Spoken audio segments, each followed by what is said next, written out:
This is the Hover Air AQUA Repair Kit tutorial.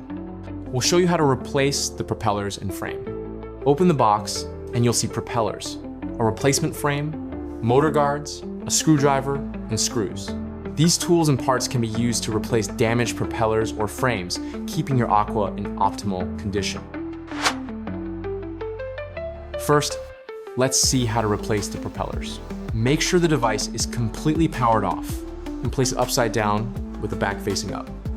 Use the screwdriver to unscrew the propeller screws counterclockwise, then carefully remove the old propeller. Select a new propeller for the correct position. Make sure the rotation direction matches the original propeller. Place the new propeller on the motor shaft and tighten the screw clockwise with the screwdriver. After installation, gently spin the propeller to ensure it rotates freely and is securely mounted.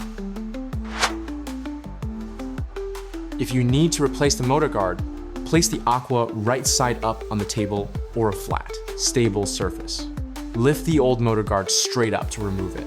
Take a new one from the repair kit and align it with its original position. Press down until it clicks into place. If you also need to replace the frame, flip the AQUA over so it's upside down on a flat, stable surface.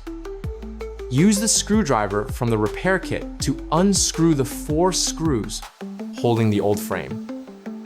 Then remove the frame. Place the new frame in its original position, install it, and tighten the screws to secure it. Check that all screws are tightened, ensuring the drone is safe for flight. After maintenance, store the remaining parts and tools back in the repair kit for future use.